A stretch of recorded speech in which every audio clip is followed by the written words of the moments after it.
So hello guys, সারাদিনের ল্যাদ খেতে খেতে শরীরের অঙ্গ প্রত্যঙ্গে জং পড়ে গিয়েছিল, তাই আমি দিদি আর বোন ঠিক করলাম বিকেলবেলা একটুখানি ঘুরে আসা যাক। রাস্তা দিয়ে হেঁটে যাচ্ছি, হঠাৎ করেই পাশ থেকে একটা 4 চাকা গাড়ি এসে বলল, দাদা একটু সাইড দিয়ে যাবেন, না হলে আপনার গায়ের উপর তুলে যেতে পারি। গাড়ির দাদার কথা অত পাত্তা না দিয়ে আমরা চলে গেলাম বিশাল।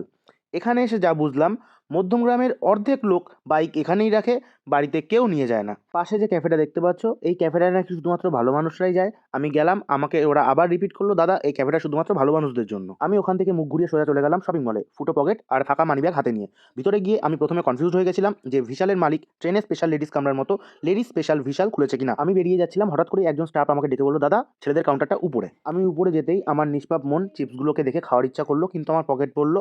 औकात में रहा करो। তারপর আমি পিছন ঘুরে দেখি দিদি আর বোনের মধ্যে ঝামেলা বেঁধে গেছে, এইটা দিয়ে কে আগে পিঠ ঘষবে তাই। তারপর আমি বললাম, দেখ এটা মানুষের জন্য, তোদের জন্য না। তোদের জন্য পিছনে স্ক্র্যাচ বাইট রয়েছে।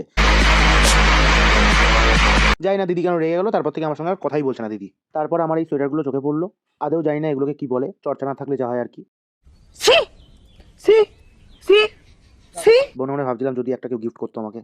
এদিক ওদিক দেখতে দেখতে এদিকে দেখি বাচ্চাদের ডাইপার রয়েছে, দামগুলো দেখেই কেমন বুকের মধ্যে ডিগি করতে লাগলো। মনে মনে ভাবলাম আমারটা হলেও এগুলো কিনে দিতে হবে। বাদিকে তাকিয়ে দেখি এখানে বড়লোকদের জিনিস, তাই এখান থেকে কেটে পড়লাম।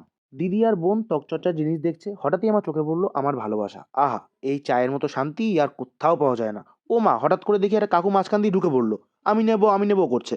কি জ্বালা, চলেই আসলাম ওখান থেকে। আমি একটু পাশেই দেখি আবার বড় বড় প্যাকেটে চা বিক্রি হচ্ছে। আমি মনকে বোঝালাম 5 টাকার চা পাতা কিনে খাওয়ার কাছে এগুলো বিলাসিতা মাত্র। দিদি এদিকে আমার হাতে বাস্কেট ধরিয়ে দিয়েছে, যেখানে আমার এখন বউয়ের হাত ধরে ঘুরে বেড়ানোর কথা।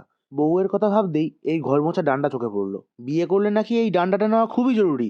জেনজি বউ তো নিচুয়ে ঘর মুছতে পারে না, কোমরে ব্যথা। এদিকে বোনের নাকি বেগুনি রঙের জলের বোতল পছন্দ হয়নি, তার জন্য রং পাল্টে নাকি নীল রং নেবে। নীল রং ছিল ভীষণ প্রিয়।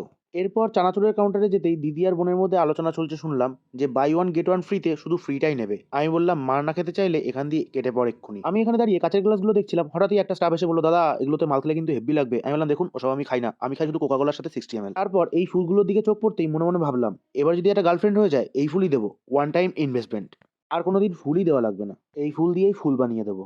তারপর ওখান থেকে সোজা নিচে চলে এসে মেয়েদের ড্রেসগুলো দেখছিলাম, আমার ফিউচার গার্লফ্রেন্ডকে কোনটা দেওয়া যায় তার জন্য। হঠাৎই দেখি একটা মেয়ে আমার দিকে আর চোখে তাকাচ্ছে, ওখানেই আমার ভয়তে ফেটে গেছে। আমি এক দৌড়ে শপিং মল থেকে বেরিয়ে সোজা এসে দাঁড়ালাম অ্যাপেল ফার্মেসির সামনে। ওখান থেকে দুটো ব্যান্ডেড কিনে ফাটা জায়গায় লাগিয়ে সোজা চলে আসলাম দুধের দোকানে, দুধ কিনলাম, চা খাবো তাই। তখন মনের মধ্যে আলাদাই একটা আনন্দ, চা খাবো। ওফ, কি মজা। এতক্ষণ আমাকে সহ্য করার জন্য অনেক ধন্যবাদ। দেখা হচ্ছে অন্য কোনো ভিডিওতে। টাটা।